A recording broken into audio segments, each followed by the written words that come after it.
Let us start our seminar now. Our speaker, Lewis Nepper from University of Surrey. Okay, very early morning in UK. Okay, title: Higher Monge-Ampere geometry of the Navier-Stokes equations. Okay, let us start, please. Okay, so thank you very much for the introduction and for inviting me to give a talk today. And thank you everyone for coming along to watch my presentation. As has been introduced, the talk will be on the higher Monge-Ampere geometry of the Navier-Stokes equations. And this is loosely based on a paper which can be found at this archive address here, which was written in collaboration with my supervisors Ian Ralston and Martin Wolf from the University of Surrey, and Roger Rupsov from the University of Angers in France, who is here today. Okay, so before I discuss a little bit more about what's going to be the content of today's presentation, let me remind you a little bit about the previous presentations in this series on Monge-Ampere geometry of fluid dynamics. So we've had 3 talks so far. The first covering an introduction to the symplectic and contact geometry of the so-called Monge-Ampere equation. And we'll see some of the results from this presentation today, including the Leshagin-Rupsov theorem, the Hodge-Lepage-Leshagin theorem, and the concept of classical and generalized solution.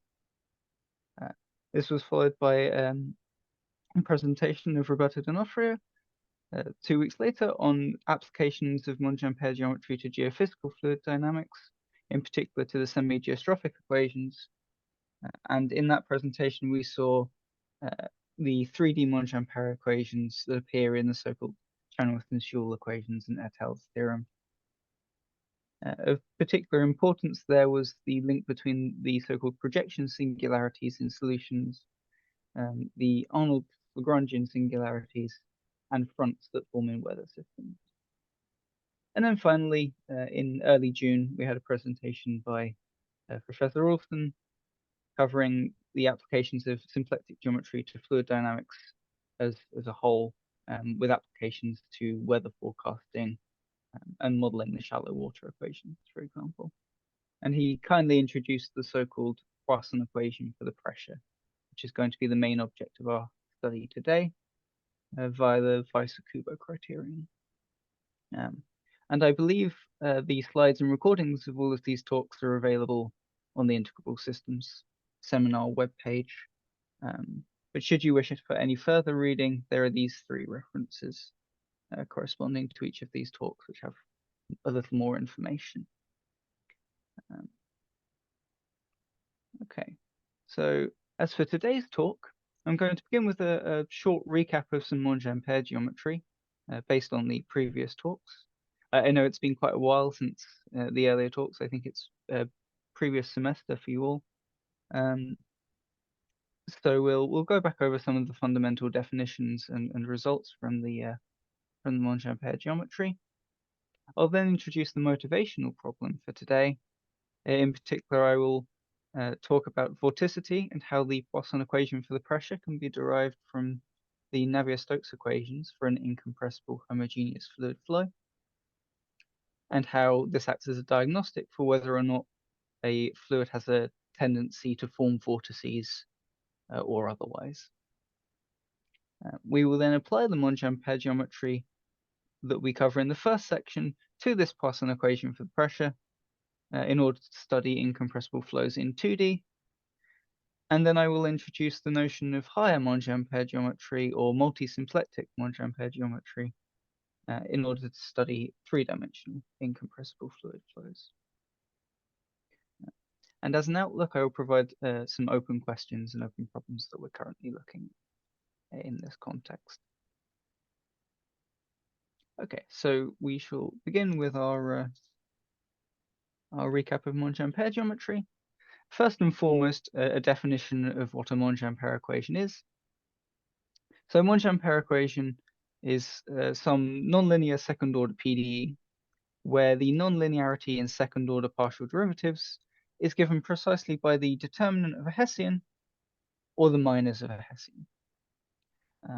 And then in terms of first order partial derivatives, the independent and dependent variables, we're allowed to be as non-linear as we like. So in essence, we're quasi-linear because our coefficients may be non-linear in everything that isn't a second order partial derivative. This is probably most clear in the definition from 2 dimensions, where we have our 3 linear pieces here in terms of second order partial derivatives. I should note that I'm using subscript x and subscript y on psi to indicate partial derivatives here.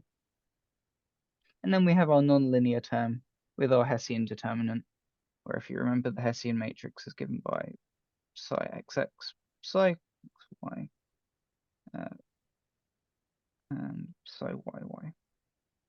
That's so. So we're simply just taking the determinant of this 2 by 2 matrix of derivatives. And here, the coefficients a through e can depend on our independent variables, our dependent variable, and our first order partial derivatives as non-linearly as we like. And we call these contact Monge-Ampere equations because we are essentially dealing with 5, or in general dimension, an odd number of quantities. We're dealing with, say, m independent variables, 1 dependent variable, and m partial derivatives of the dependent variable. And contact geometry deals with odd dimension structures. For the remainder of this talk, we will omit the dependence of the coefficients on the dependent variable psi. So a through e will only depend on the independent variables, in this case x and y, and the first order partial derivatives. So we now have an even number of parameters that we are dealing with, and essentially, therefore, we are dealing with a symplectic structure. We're dealing with an even dimensional thing. So we call these symplectic Monge-Ampere equations. And these are the ones that we're going to be looking at for the remainder of the talk. So now for some examples. We, of course, have our linear equations, which are Monge-Ampere. They have no nonlinear piece, therefore, although they're rather simple, they still come under the umbrella of Monge-Ampere equations. They're still included within the general definition I wrote down previously. And of those, the Laplace and the wave equations are rather significant, especially in the context of the Le Chagin-Rupesov theorem we will come to later on. Looking back to our earlier talks, we also have some examples from the 3D semi-geostrophic theory. From the so-called Ertel theorem can be expressed as the following equation, where this Hessian matrix here is now a 3 by 3 Hessian.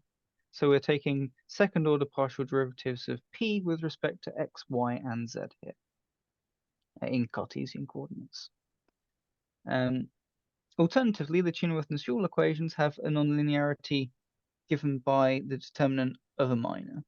So in particular here, it's the block of x and y derivatives, x and y second order partial derivatives from the Hessian matrix of T. So I should write this down just to be clear. So in 3 dimensions, we have some more degrees of freedom over how our non-linearity may look. In particular, say in 3 dimensions, the Hessian matrix looks something like this. And in the first equation, the Ertel theorem equation here, we're taking the determinant of the whole matrix. And in the second equation, we're just taking the determinant of this 2 by 2 block in the left-hand corner, this particular minor. So there's, and one could take any linear combinations of these minors, and the determinant of the whole matrix is our nonlinearity. And for context, QG here is the potential vorticity. P is some modified geopotential, which indicates the energy or work that a say, fluid parcel has as a result of gravity. And then T is the so-called partial Legendre dual, which I won't elaborate on too much today, but was covered in Roberto's talk back in April.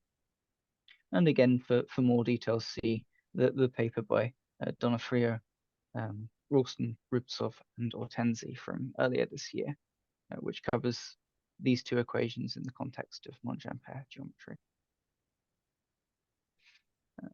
So before I continue to the geometry proper, I'd like to fix some notation because I understand that we do things perhaps slightly differently to conventional symplectic geometry, in that I personally am coming from a background of writing this all down covariantly from the offset. So the notation is a little different. But our configuration space or our background will typically, through this presentation, be some m-dimensional Euclidean space, Rm, and later on it may be some metric with some manifold with Riemannian metric G. Either way, the background will always be given coordinates xi, where I ranges from 1 to m, where m is the dimension of the background. Our phase space or cotangent bundle is then just T star of, in this case, Rm, or T star of m in the manifold case. And this will be given coordinates xi from the background and qi on the fibers, where we recognize that the cotangent bundle is a fiber bundle. And again, I ranges from 1 to m. And we have 2m coordinates, so we know that this is twice the dimension of our background. And moving onwards, I will also be using Einstein's summation convention. So if you see an index raised and an index lowered within a term, then that index is summed over. So the basic structure from Monge-Ampere geometry is a Monge-Ampere structure, and it consists of a triple, our cotangent bundle from the previous slide, and two differential forms, which I shall denote by omega and alpha. Omega here is a symplectic form, that is some closed non-degenerate 2 form, and we'll typically take it to be the canonical one here. Recalling that because I'm taking Einstein's summation convention, I'm summing over this index I. And then we have our Monge-Ampere form, alpha, which is a differential M form on T star Rm. And we only impose one additional condition, which is that the Monge-Ampere form needs to be omega effective. And that's encoded by this skew orthogonality statement. The wedge product of alpha and omega vanishes. A solution with respect to such a structure is then a submanifold, in particular an embedded or immersed submanifold, which I shall denote by L, which lives in T star Rm, that has the following properties. It should be Lagrangian, so its dimension is half the dimension of the phase space, which means its dimension is the same as that of the background on which our fluid lives, and it satisfies the following isotropy condition with respect to the symplectic form. The pullback of the symplectic form to the Lagrangian submanifold L should vanish. We also impose that the pullback of the Monge-Ampere form alpha vanishes on L. And this perhaps seems a little abstract at this stage. In particular, we've got all these geometric structures, but the correspondence between these and Monge-Ampere equations and classical solutions is perhaps not immediately obvious. So how does one recover a solution to a PDE from these constructions? Well, we consider a very specific type of Lagrangian submanifold, in particular a Lagrangian submanifold given by the graph of some exact one form, or in other words, the graph of the gradient of some function, where the function psi here is smooth on the background Rm. And this will have coordinate xi from the background, and then our qi fiber coordinates will be fixed as individual values at each x. And these values will be given by the partial derivatives of psi. So you can sort of see on the diagram on the right-hand side here, my xi-axis is the background M, the qi is the fibers, and I've fixed at each point in M the values of qi on L. So this would be something like partial I of psi at P would be the q value of that point in L. And this is apparently half-dimensional for the phase space because we have m degrees of freedom from the xi coordinates, but the partial I of psi's all depend on only xi's.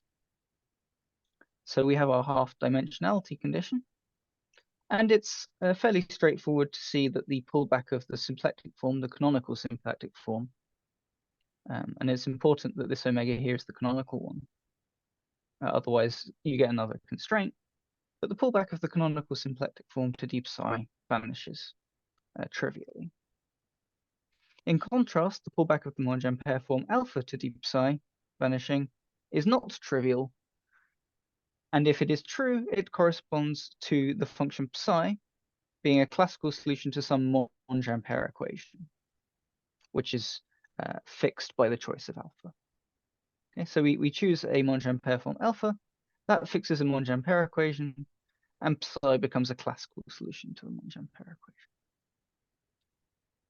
equation. One key detail to note here is that these specific types of Lagrangian submanifold, these specific types of generalized solution, which model classical solutions, are diffeomorphic to the background. So there is a diffeomorphism from points in L to points in M. This is a one-to-one correspondence. More generally, though, a generalized solution can exhibit some pathologies. In particular, there are three main types, and these essentially correspond to that projection not being diffeomorphic. So it may not be a surjective projection, which tells us that there are points in background M, say here, which are not projected to by points in L. There is no point in L which projects to this point in M. And this essentially tells us that our derivatives, and therefore likely our solution, is not defined on the whole domain M. There is some region of M on which the psi that you might use to model these solutions is not defined. Equally, the projection may not be injective, and you can see that in this shaded pink region here. If I pick a point P in this region, then there are 3 points in L which project to the point P. So our projection is not injective, and we have a multi-valued solution. And finally, we have our non-immersive projection, which was key in what Roberto studied in his presentation, which essentially occurs at these points here, where the derivatives on L with respect to the coordinates xi blow up. And these correspond to the projection of L into M being non-immersive, and are called the so-called Arnold singularities. And as you've seen previously, these can be used to model, say, shock waves or wave fronts in geophysical fluid dynamics. One important detail here is that aside from these Arnold singularity points, any point in L has a neighborhood around it. Perhaps I should do the point down here, which projects one-to-one to some neighborhood in M. That is, in some neighborhood of each point, provided we are not singular, we are locally classical. So for the remainder of this talk, I will be considering predominantly classical solutions, because provided we're away from these points, here and here, we're essentially a classical solution. Now, at these points that I've just circled, you can kind of see that this doesn't work. If you take a neighborhood confined to L, then no matter how small I take this neighborhood, there are always 2 points above each other, which then project to the same point in M. Okay, so that tells us about solutions. How about our fluid dynamical motivation? Why do we want to use Monge-Ampere geometry to study the Navier-Stokes equations? I guess at this point I should say, if there are any questions, please feel free to either type a message in chat or ask aloud.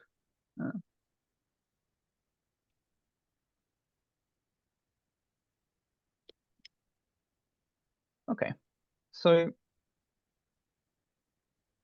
the problem we want to tackle from the perspective of fluid dynamics is the study of turbulent fluid flows. So a turbulent fluid flow is typically characterized by the interaction of so-called vortex structures. And vortex structures themselves are perhaps quite obtuse. They have qualitative descriptions, but not quantitative descriptions. They are typically described by behaviors and properties that they have physically, as opposed to via some sort of mathematical description or formulaic description.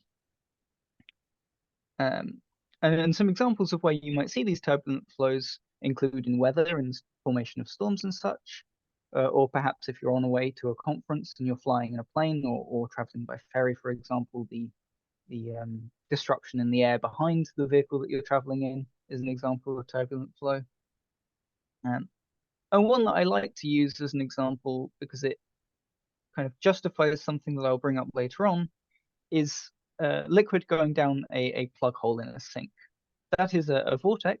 It is rotation of fluid around some central point, in particular the drain. But there's not an interaction of vortices. There's only really one vortex here. But what I'd like to argue is that that vortex isn't interacting with another vortex structure.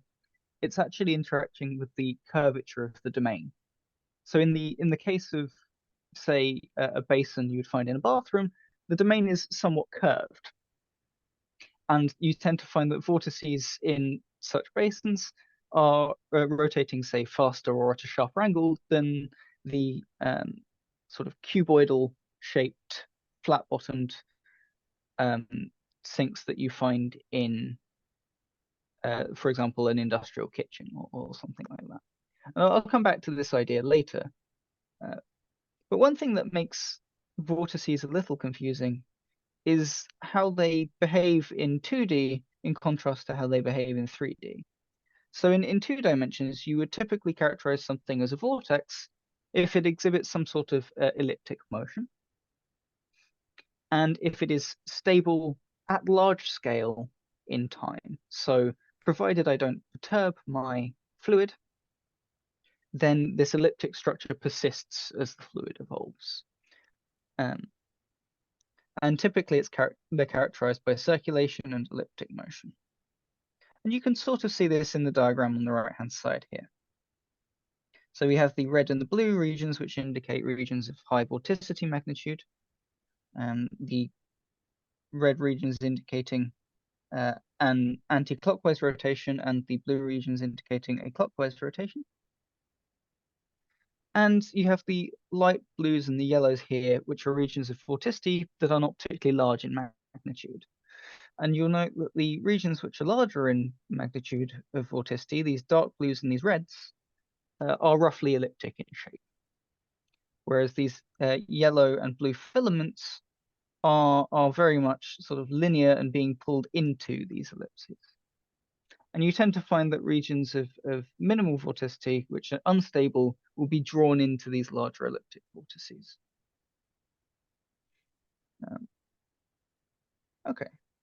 In contrast, in 3 dimensions, perhaps a nice starting point for studying a vortex would be saying, okay, if we just project our nice elliptical vortex from 2D in the vertical direction, we now have a tube of rotation, and one will call this a vortex tube. The issue is in 3 dimensions, vortex structures don't accumulate at such a large scale. They accumulate at small scale. So we would essentially be taking some sort of radial limit of this tube, and we would end up with a line in a neighborhood of which the fluid is rotating. And this is a vortex line or a vortex filament. And these have been described by Moffat as the sinews of turbulence, and they accumulate at small scale. But not only do they accumulate at small scale, they don't exhibit this tendency to form elliptic structure, but they are lines. They may well be open vortex lines. They may well be closed vortex lines forming some sort of ring, vortex ring, or they may well link together. So you may have links of these vortex rings.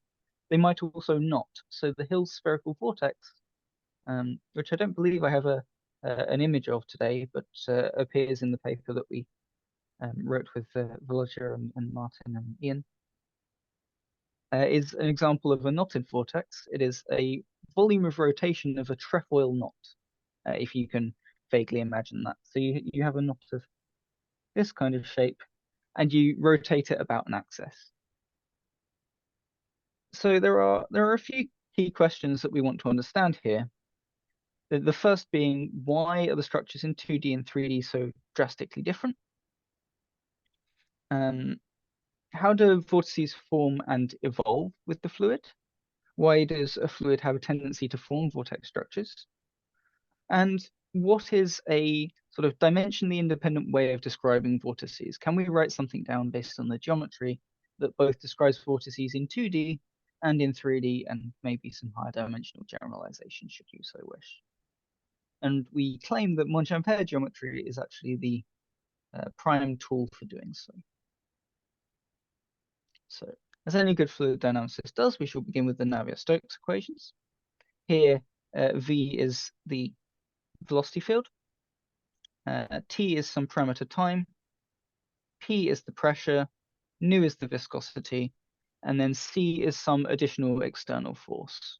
For example, the Coriolis effect or gravity, should you wish to include those in your model. Nabla here indicates, because we're on Euclidean domain, the partial derivative, but in more generality will indicate the covariant derivative. It just happens that these coincide on Euclidean space. And we deal with homogeneous incompressible fluids, which are fluids with constant and uniform density. So the continuity equation in this case simply becomes a statement of the divergence-free nature of the velocity field. Okay, so one can then apply this property.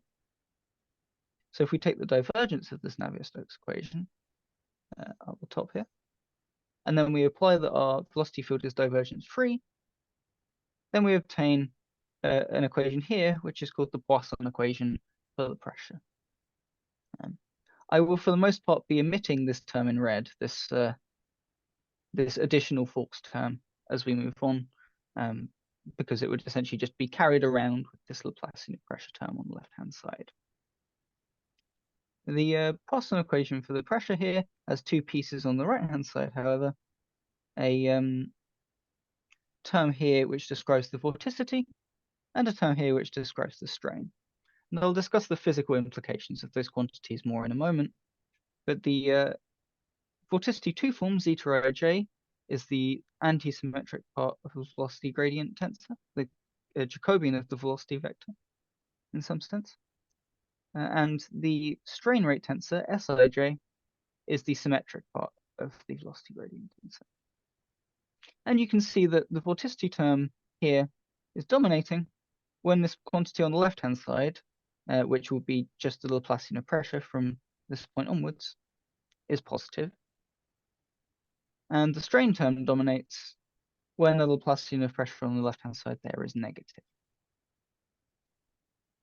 So the Poisson equation of the pressure acts as a diagnostic quantity for the dominance of vorticity and strain in our fluid. Okay, so physically, what do these quantities mean? Well, we know divergence. Divergence models the spread within a specific region of a vector field. So if the velocity is divergence free, then if we put a ring of particles in our fluid, as modeled by this black circle here, then that ring will have a tendency to spread out. The area that it contains will increase. We have a divergence-free flow, then that doesn't occur. And if we place a ring of particles in the fluid, then it should remain of relatively stable radius. The vorticity tells us that the ring of particles that we place in the fluid shall rotate. And depending on the sign of the vorticity, the fluid will rotate either clockwise or anti-clockwise. And depending on the magnitude of the vorticity, changes the angle that is rotated by each second. And then finally, our strain or deformation quantity Sij. Let's write these quantities down. Models the hyperbolic motion or the shear of the fluid. So the tendency for that circle of particles to deform into an ellipse along some major and or minor axis, as such in this diagram here. And just to make contact with the standard notation from fluid dynamics, in 2 dimensions, this vorticity 2 form has 1 degree of freedom, And that 1 degree of freedom is described by the vorticity, the usual vorticity from 2-dimensional fluids, which I shall denote by zeta. In 3 dimensions, we have 3 degrees of freedom, given by this off-diagonal block. And the vector with components zeta1, zeta2, and zeta3 is our vorticity vector in 3 dimensions. So this encodes the vorticity in sort of the usual way for fluid dynamicists, but expresses them as matrices. And one might ask at this stage, why do we actually want to study this Poisson equation for the pressure? There are a couple of flaws with this equation. First and foremost, that it doesn't distinguish from the Euler equations and the Navier-Stokes equations. The Poisson equation for the pressure that we derive is the same, regardless of whether our fluid is viscous or not.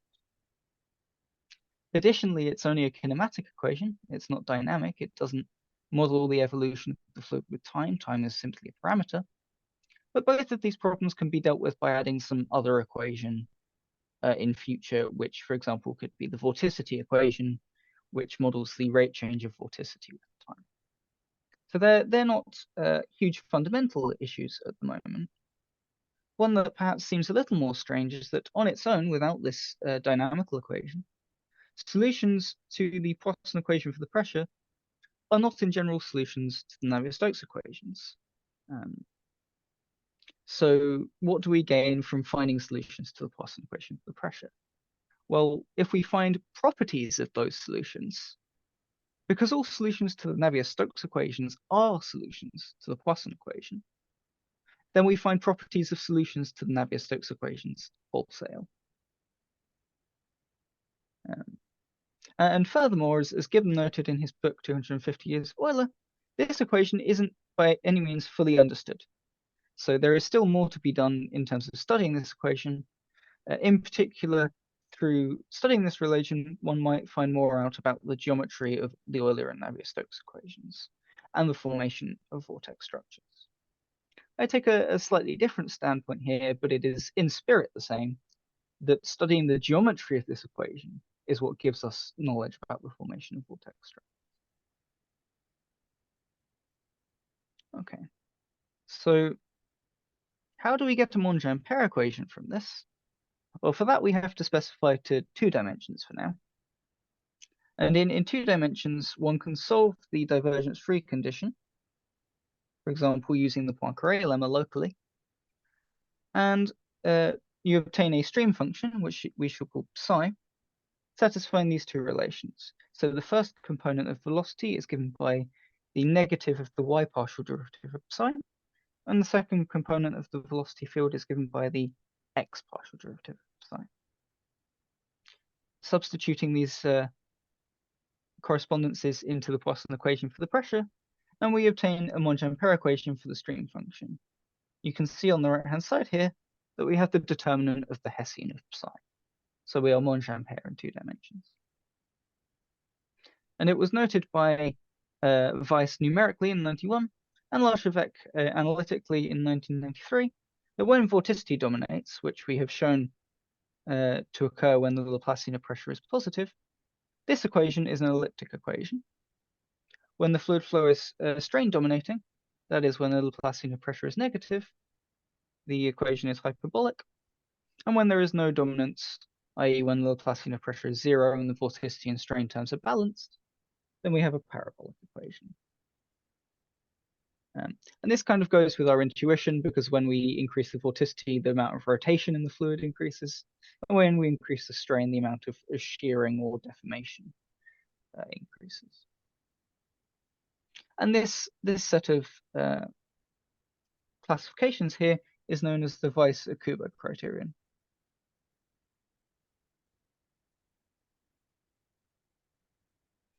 Okay.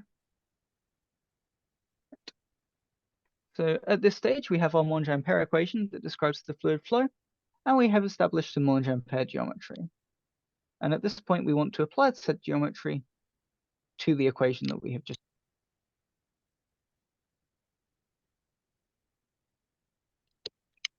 Okay. So Recall that the omega effective Monge-Ampere forms on 2D background, i.e. 4-dimensional phase space. So we're dealing with T star R2 as our phase space here, and R2 as our background here. Now are given by the following differential forms. In particular, A through E here depend on the x coordinates and the q coordinates.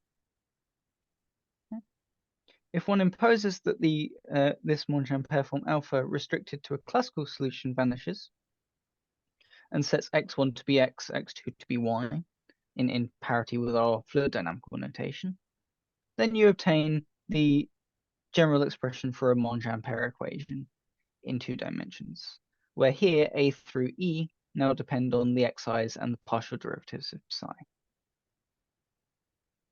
And this correspondence is a bijection. There is a unique Monge-Ampere form in the class of omega effective differential forms.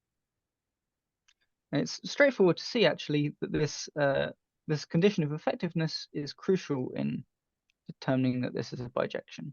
That is, if you didn't impose omega effectiveness, then one wouldn't have a bijection.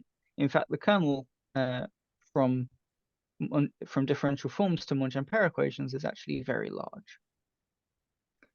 And this is most easily seen by looking at the Hodge-Lopage-Le theorem. So taking an arbitrary 2 form on the cotangent bundle, we can write that 2 form in terms of an effective form alpha and some C infinity multiple of the symplectic form omega. It's worth noting this is only part of the Hodge-Lopage-Le theorem specified to 2 dimensions. This applies to differential forms more generally, this type of decomposition.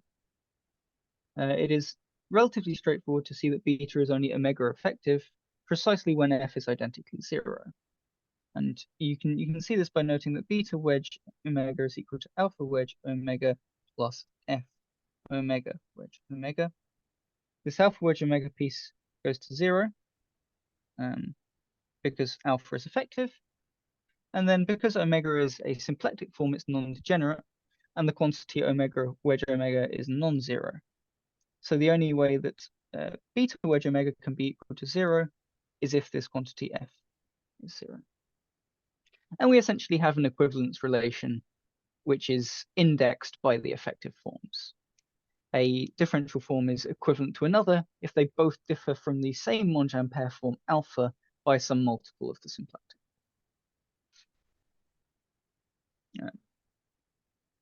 Okay, so alpha is effective and beta is in general not effective. But if we have the condition that omega restricted to deep psi vanishes, then alpha and beta must give the same equation. And what effectiveness does means that in each equivalence class, we're only considering the effective form and not the ones that differ from the effective form by a symplectic. We can get away with just considering the alphas restricted to deep psi.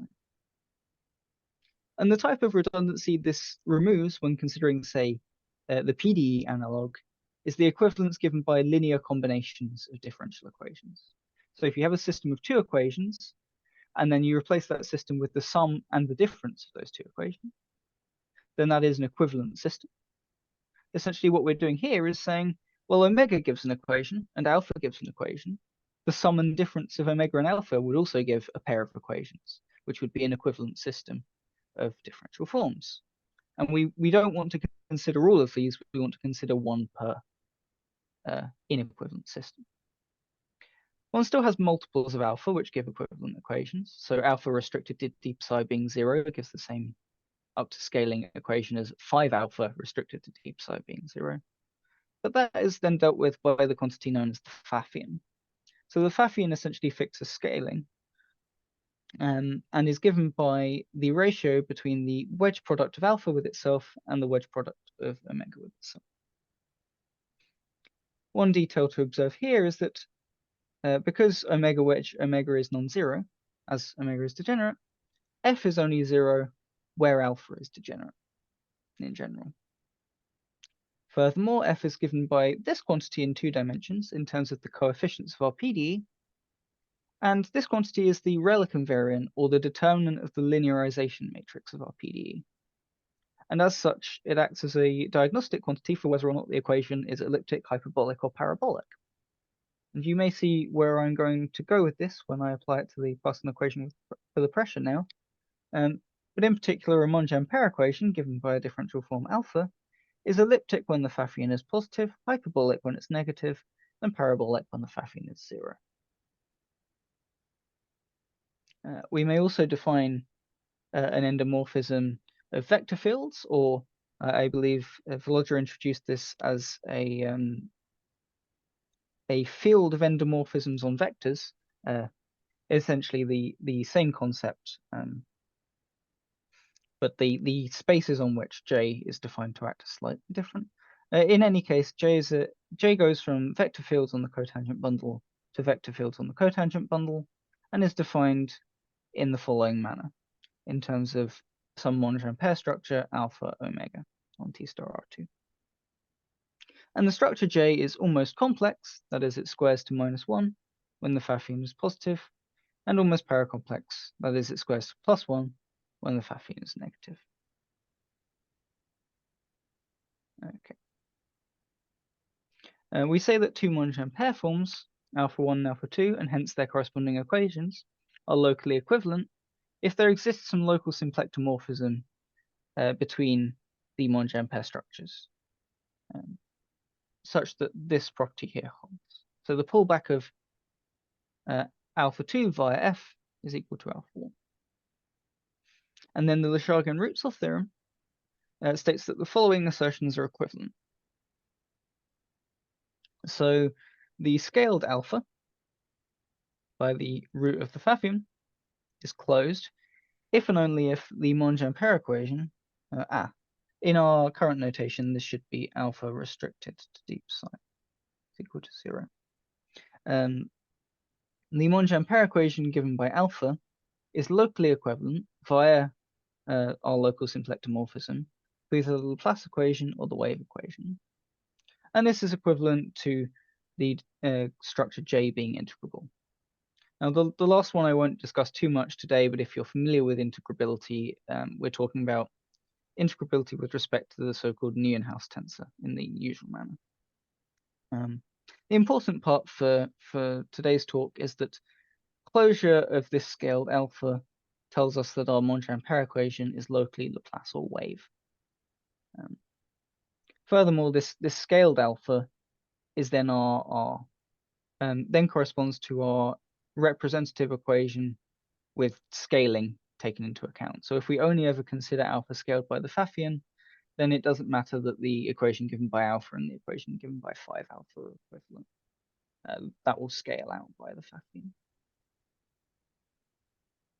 Okay, so now turning to the Poisson equation again, recall that the equation is of the form here. And I believe the paper by Ralston, Rutzov, Gibbon, and Banos in 2009 first wrote this down, but the Monge-Ampere form that gives this particular Monge-Ampere equation is the following, where F here is the Pfaffian and is given by half the Laplacian equation. So if you recall just now, I said that the Pfaffian is the determinant of the linearization matrix and therefore gives a justification for when a fluid or when a differential equation is elliptic, hyperbolic, or parabolic. But we know that the Pfaffian has the same sign as the Laplacian of pressure, so an equation is elliptic, hyperbolic, or parabolic, depending on the sign of the Laplacian of pressure. So we now know that Monge-Ampere geometry may be used to recover the Weisser-Kubo criterion. We are at very least consistent with fluid dynamics on flat two-dimensional geometry. We know that the fluid is elliptic when the Laplacian of pressure is positive, hyperbolic when it's negative, and parabolic when the Laplacian of pressure is 0. We recover the Weisser-Kubo criterion in this situation. Furthermore, the Leshagin-Rutzel theorem then tells us that the Poisson equation for the pressure is locally equivalent to either the Laplace equation or the wave equation, precisely when the Laplacian of pressure is constant. So this condition here then tells us that d of 1 over root mod f alpha equals 0. Okay. And what this means is that, at least locally, if we can find this symplectomorphism when the Laplacian of pressure is constant, we can take solutions to the Laplace or wave equation and locally map them to solutions of our Monge-Ampere equation for the stream function psi, Laplace equation for the pressure. So we can essentially find candidate solutions to the Navier-Stokes equations by, at least locally, by finding solutions to the Laplace or wave equations when the Laplacian of pressure is constant, provided we can find this symplectomorphism. Now, finding this symplectomorphism may not in general be as hard as solving a nonlinear PDE like the Navier-Stokes equations, like the Boston equation for the pressure, but it may also not actually be that easy at all. It might not be a straightforward process to find the symplectomorphism. In any case, we have some more structures that we may define. At this stage, we introduce some form K. And this two form is non-degenerate, by which I mean K wedge K is not equal to 0. And it's effective with respect to both omega and alpha. Okay. So using this, we can define some symmetric bilinear form, where J here is our almost complex or almost paracomplex structure from before. And this symmetric bilinear form is referred to as the Leschagen-Rupsov metric. I believe in this form it was first seen in the paper of Ralston and Rupsov from 2001. Okay. And then there exists a specific choice of this K, which is the choice that we shall make today. I won't elaborate on that too much, because it depends on the symplectic form omega that you choose. But if we make a specific choice of K, then in the coordinates xi, qi, the Leschagen-Rupsov metric g hat on the phase space T star R2 takes the following block diagonal form, or indeed genuinely diagonal form. We have the identity multiplied by the Pfaffian in the top left block, and just the identity in the bottom right hand block. So the signature of this metric is dictated by the sign of the Pfaffian. In particular, when the Pfaffian is positive, the diagonal is positive, and we're Riemannian, all our eigenvalues are positive. When the Pfaffian is negative, then we have two negative eigenvalues from this top left-hand block, and two positive eigenvalues from the bottom right-hand block. And therefore we're Kleinian with signature 2, 2. And when f is 0, then there's 0 eigenvalues, and our metric is degenerate.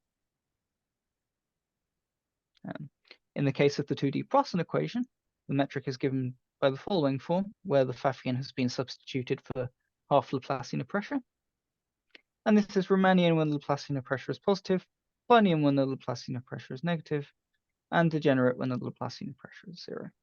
So the Leschagen-Rupsov metric in the case of the Poisson equation for pressure tells us essentially the same thing as the Weiss-Kubo criterion. It can see whether or not the fluid has a tendency to be elliptic, hyperbolic, or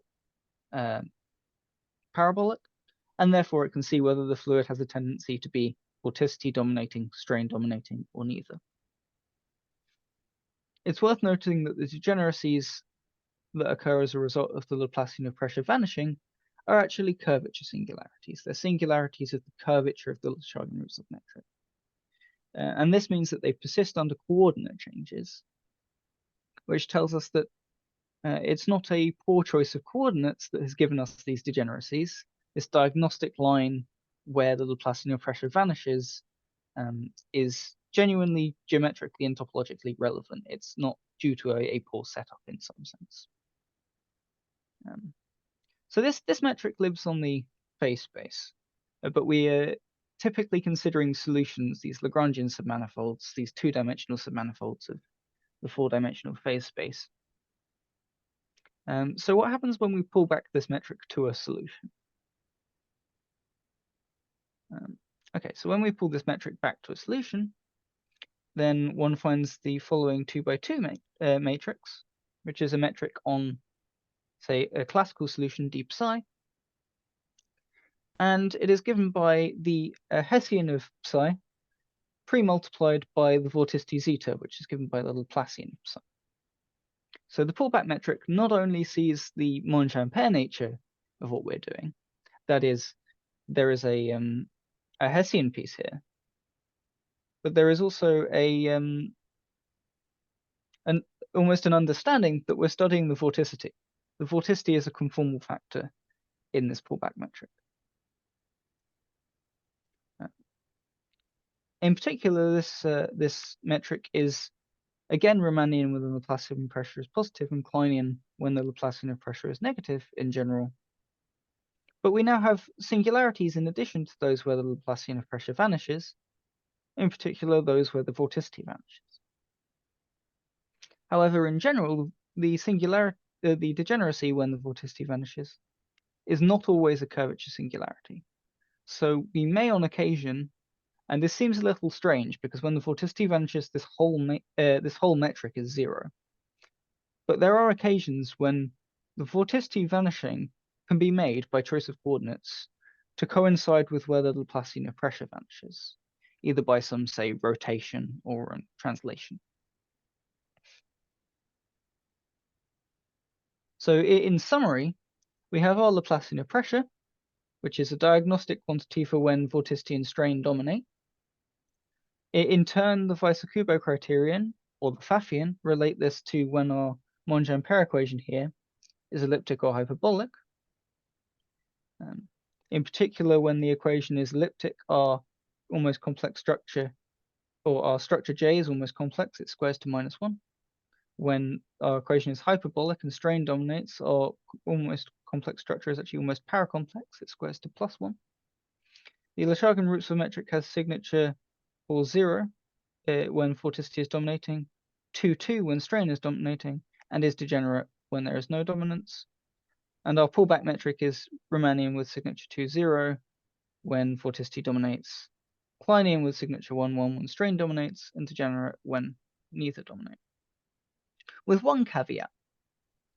The singularities or degeneracies in the metric, pullback metric here, when zeta vanishes, when the vorticity is vanishing, must occur within the region where the pullback metric is Kleinian or coincide with where the Laplacian of pressure vanishes.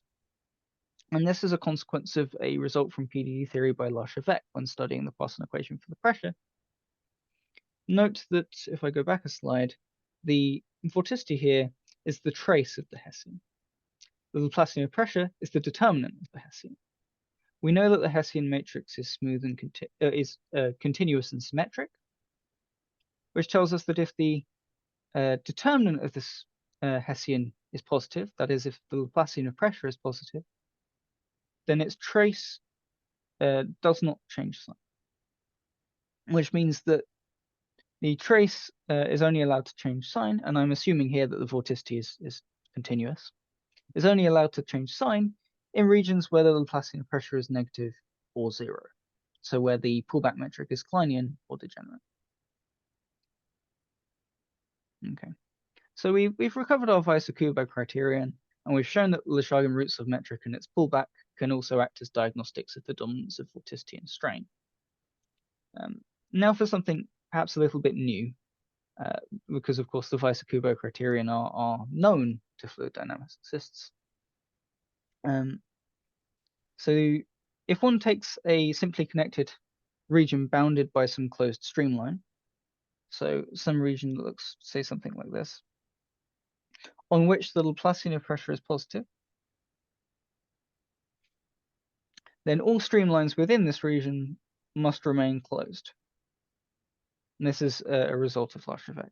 That is, if you have a region on which the fluid is vorticity dominating, and that region is bounded by a closed streamline, i.e. a path on which the fluid is circulating, then the fluid must remain circulating within that region. Note that the region that we've just described is topologically a disk, which means that it has Euler characteristic 1. And then the Gauss-Bonnet theorem on a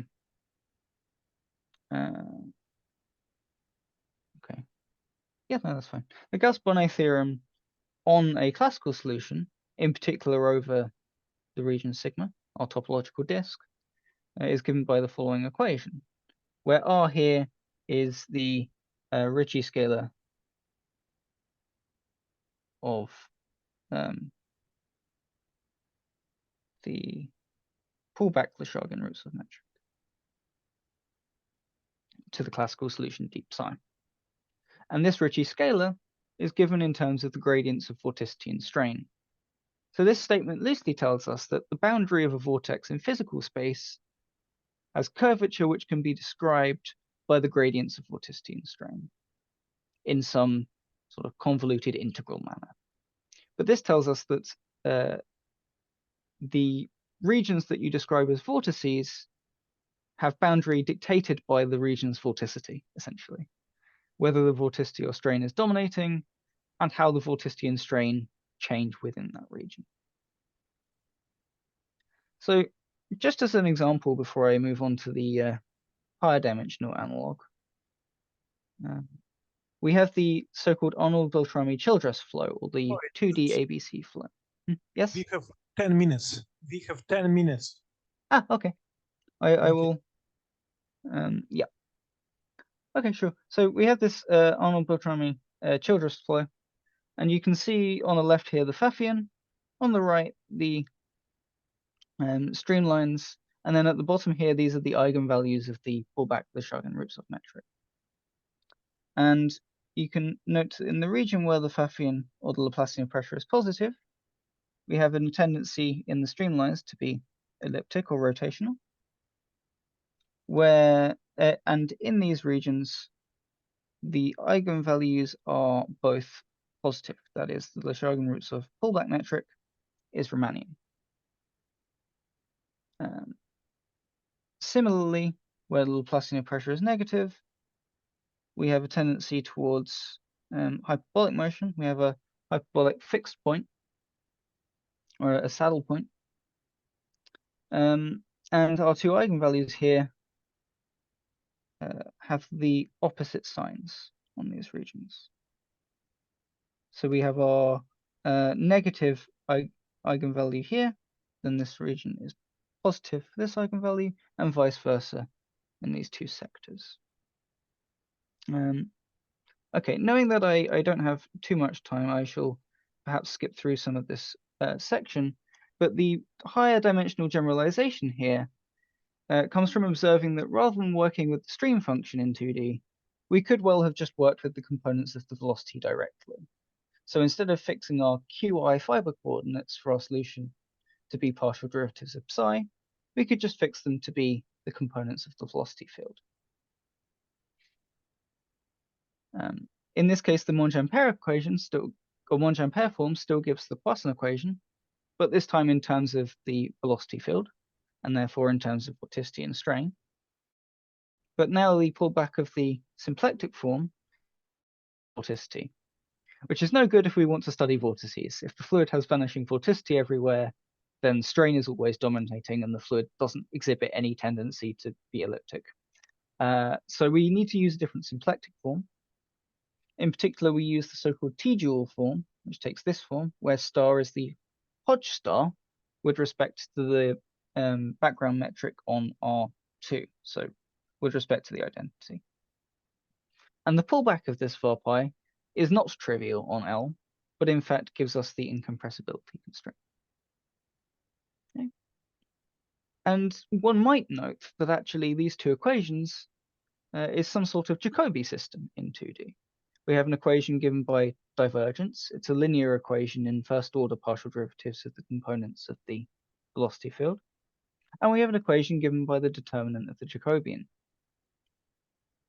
And these are studied as generalizations of Monge-Ampere equations and Cauchy-Riemann systems in 2 dimensions, but are not as of yet generalized to dimension higher than 2. However, if I skip back to the differential form var pi and alpha, these generalize to higher dimensions for fluids. In particular, they generalize as some sort of higher Monge-Ampere problem or higher Jacobi system described by multi-symplectic geometry. So in brief, we take var pi instead of omega, where now var pi lives on T star Rm in m dimensions and is a multi-symplectic form, in particular an m-1 plectic. It is closed and non-degenerate, and it is an M form. We don't impose any effectiveness condition on var_pi as of yet, because effectiveness for symplectic Monge-Ampere equations gives us removes redundancy, and it is not yet clear at this stage what the redundancy is for these multi-symplectic equations. But our generalized solutions are now submanifolds which satisfy just these two isotropy conditions. They're not necessarily Lagrangian. And classical solutions become submanifolds with coordinates given by xi and the components of some function, vector function v. Okay. In 3 dimensions for our form J, we now define this in terms of the so-called Hitchin endomorphism, which I believe Roger discussed in more detail in the first presentation in this series, so I shall skip over this. But we can again define the so-called Leshagan roots of metric in the same way. And the analogous choice of differential form K, which is still a 2 form. Both our Monge-Ampere form and the symplectic form at this stage are M forms, but K remains a 2 form. And the analogous choice of K to 2D again gives the following Leshagan roots of metric, which is diagonal and has signature depending on some quantity f, which in 3D is given by the Hitchin Pfaffian. Okay. At this stage, I wanted to comment on how the Leshagan roots of metric relates to the metrics that you've seen from fluid dynamics in previous talks. A result of Bannos says that in 3D, the metric which you saw, which took this form, is precisely the Leshagan roots of metric with f given by the Pfaffian. But in contrast, in 2 dimensions, one sees the following metric, which is a Leshagan roots of type metric, but the form K that you use to define it is different to the one that we have chosen for this purpose. Okay, so in summary, our higher dimensional setup for the fluid dynamics considers the following higher Monge-Ampere system of var_pi and alpha, which when pulled back to L with coordinates given by the components of the velocity field, give the Poisson equation for the pressure and the incompressibility constraint. Our pullback metric in this case is given by this expression here, where Aij is the velocity gradient tensor. But in this case, the signature change of the pullback metric does not in general coincide with sign change in the Pfaffian. In this case, when the Pfaffian is positive, you know that the metric is Riemannian, but when the metric is Riemannian, you don't know that the Pfaffian is positive. Similarly, for the metric being Kleinian, you know the Pfaffian is negative, but when the Pfaffian is negative, you don't know that the metric is necessarily Kleinian. So this kind of tells us that the Leshagan roots of metric in general dimension being Riemannian is a stronger constraint than the Pfaffian being positive, and would be perhaps a more restrictive definition of what a vortex should be, what region of a fluid should be a vortex.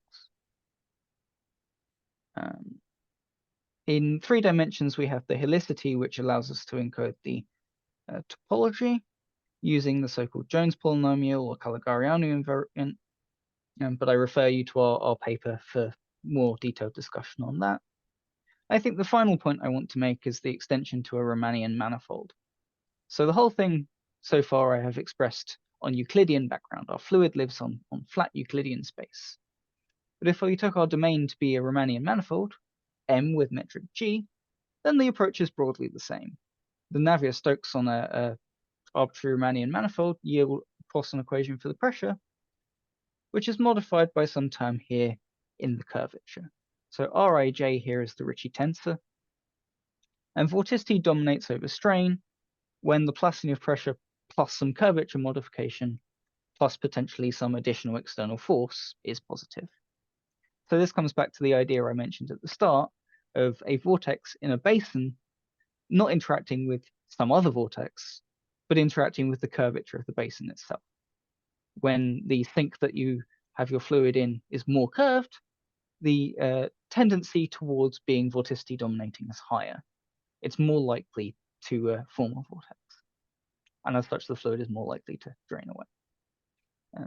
The process is fundamentally the same. We just make some schematic changes throughout.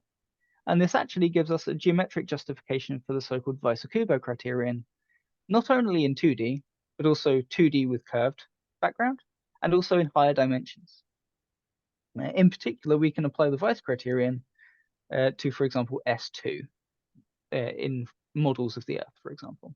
We know that if the Laplacian of pressure plus the curvature of the Earth is a positive quantity, then the fluid flow should tend to be a vortex. Okay.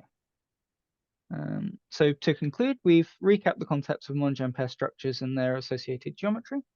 We've applied this tool to the Poisson equation for the pressure in 2D and showed that the Shagin-Rutzov metric is a diagnostic for the dominance of vorticity and strain, and recovered the so-called Weiss-Kubo criterion. And we've discussed some generalizations of these quantities and theories to higher dimensions and manifolds with curvature. Just as a brief outlook, we looked at classical solutions. It might be interesting to look at what happens when we consider truly generalized solutions with these non-immersive projections. And the paper of Donofrio et al. From earlier this year studies this in semi-geostrophic theory, and non-immersive projections produce degeneracy of the Shagin-Rutzov pullback metric. Typically, they induce type change, and this type change is used to represent fronts, weather fronts, so like sharp changes in pressure, for example.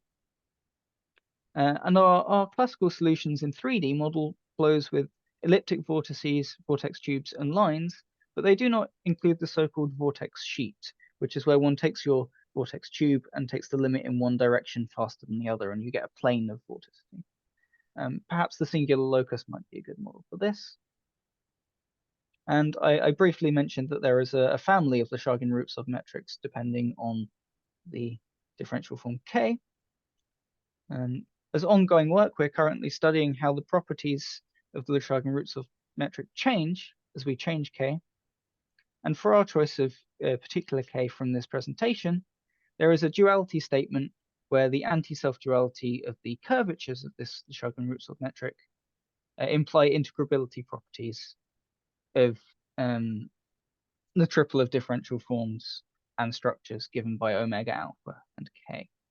This is ongoing work, but could be used to, for example, classify these higher Monge-Ampere equations if it could be generalized to 3 dimensions. And I think that's everything I have time to say. So thank you very much for listening. Okay, thank you. Thank you very much. Any comments, any questions? Volodya, maybe you? I just have a comment or question. I don't know, comment question to use. When you mentioned this Jacobi system in 2 dimensions, I don't remember, did we discuss the possibility to study this from the viewpoint of Hitchin generalized geometry? Like, yes, so there was a suggestion that perhaps one would look at the forms varpi and alpha, and I don't believe I have a slide on this, but you could. No, you have this slide about this Jacobi system. Yes, this one. Yes, yes. So, yeah, one can. The Jacobi system is a very, very special case of more general, well, also Jacobi type, but not your Jacobi system is it's a kind of Monge-Ampere equivalent system. Yes. Yes. Yes. Yes. Because the first equation is given by a divergence condition. Yes. Yeah. There is a just more general Jacobi system. I think that Bertrand Banos in one of his papers just described the application of Hitchin generalized geometry to such type of systems, and also in one of our papers with Ian and Bertrand, we also just mentioned this possibility. Unfortunately, as you mentioned in your talk, it doesn't work very well in 3 dimensions because of Robert Bryant remark in math overflow. But yes. You should try better maybe to define the some Yeah. geometric approach to this 3 dimensions. At least in 2 dimensions, I think that there are some new perspectives, new rooms, probably. Okay. I think in 3 dimensions, for me, the main obstruction is not having a Hodge-Lepage-Leshagin decomposition. So I wrote down earlier the Hodge-Lepage-Leshagin theorem in 2 dimensions, where we decompose a general 2 form with respect to the symplectic form. Mhm. And what one would like to have in higher dimensions is, instead of having omega here, one would have var pi, where var pi is some M form, some multi-symplectic M form, which is closed and non-degenerate. Because then essentially we're removing the same redundancy in Mhm. higher dimensions as we are in 2 dimensions. We're saying, if I take linear combinations of my equations in my Jacobi system, Sure. but there doesn't seem to be any statement like that at the moment. I must admit, I'm not actually sure whether such a statement is true, but it would be nice to see. It would be So- nice. Maybe we will discuss it in Thursday and Friday. That would be good. Be good. Mhm. I'd be keen to. Okay, okay, okay. Any other comments? Okay, let us thank our speaker again.